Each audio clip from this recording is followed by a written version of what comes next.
Hello. Today I'm going to be doing a persuasive speech on why we should be lowering college tuition costs and how we can stop the student loan debt from growing and our national economy's debt.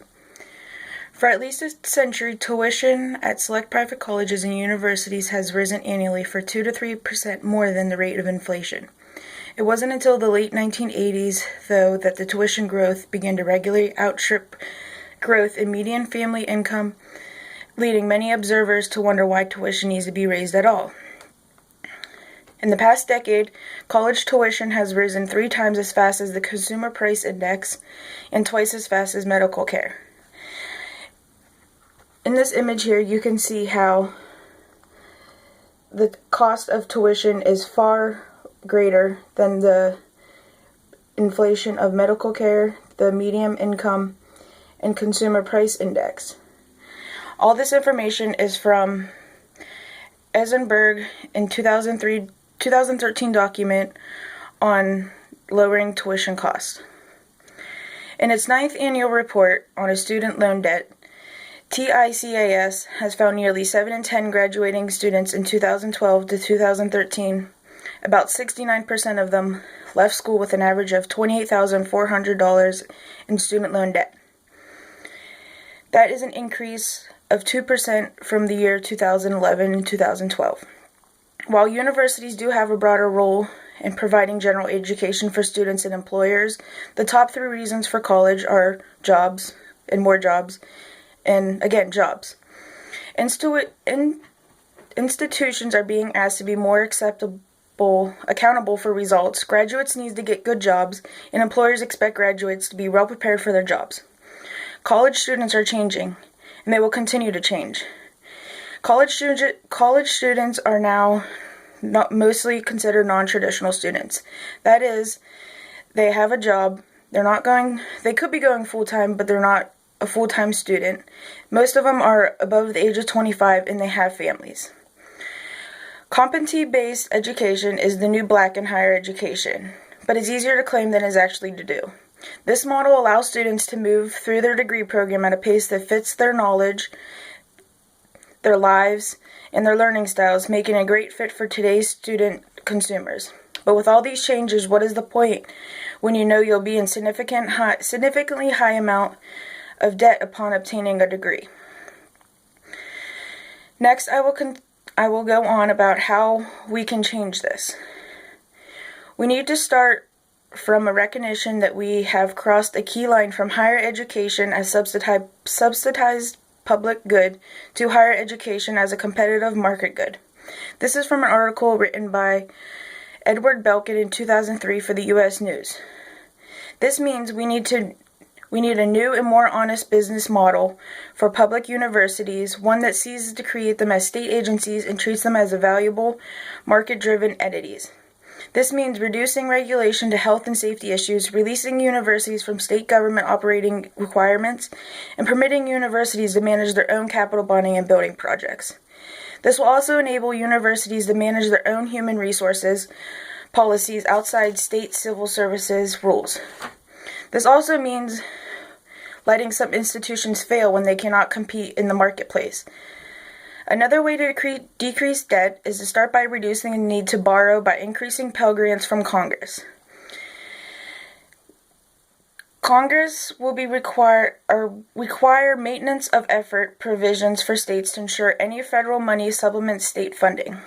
In order for this to take place, we need our government to let the reins go on universities and allowing us in our own states to take a stand on how and where money is being spent so we can lower tuition costs for ourselves and others. This will increase enrollment and help eliminate student debt altogether. Next, I will talk about how student loan debt in America has affected our national debt altogether. The student loan debt of $1.6 trillion, as seen here, is taking up 6% of our national debt. 37 million students have student loans, and 27% of those can't afford or don't have a good job to pay all their student loans. By lowering the national debt, we also increase our success in our economy. Next, I will talk about how we can change the student debt and lower tuition cost. The effects of student debt are not limited to today or tomorrow's students. If we don't start changing student loans now, we leave a dim future for the future generations of our society. Without a college education, our nation could fall to crumbles. The education that we receive from universities gets us into jobs that help us sustain a successful economy and helps lowers the growth of the national debt.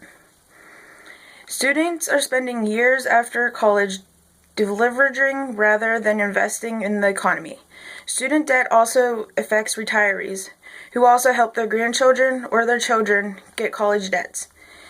These retirees are struggling to pay their debts. Not only will these debts continue as they pass, they'll be passed on to the next generation after them.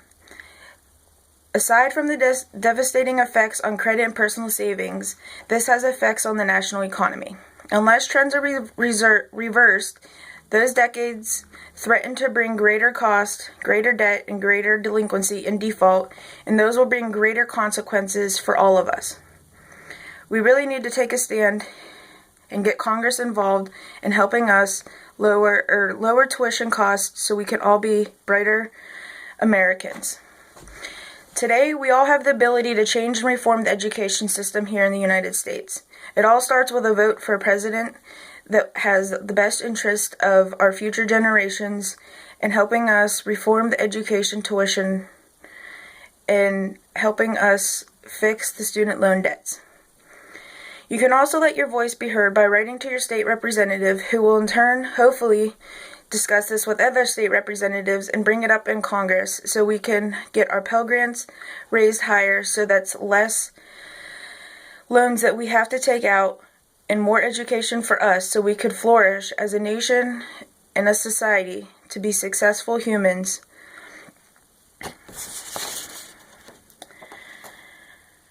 Another way to get the crisis in the spotlight is to form small groups within our universities around the nation. With our voices, we can change this, but it all starts with somebody taking the initiative to change it for themselves and for others in our future generations. Without these changes, our nation can crumble from the debt and from our lack of knowledge for jobs that require a degree and an enormous amount of education. Again, we need to lower these tuition costs so we can have a brighter future for our generation and the future generations of this nation. Thank you for listening to me, and I hope you all are persuaded to help change this cost and this issue that is facing our nation. Thank you again for listening.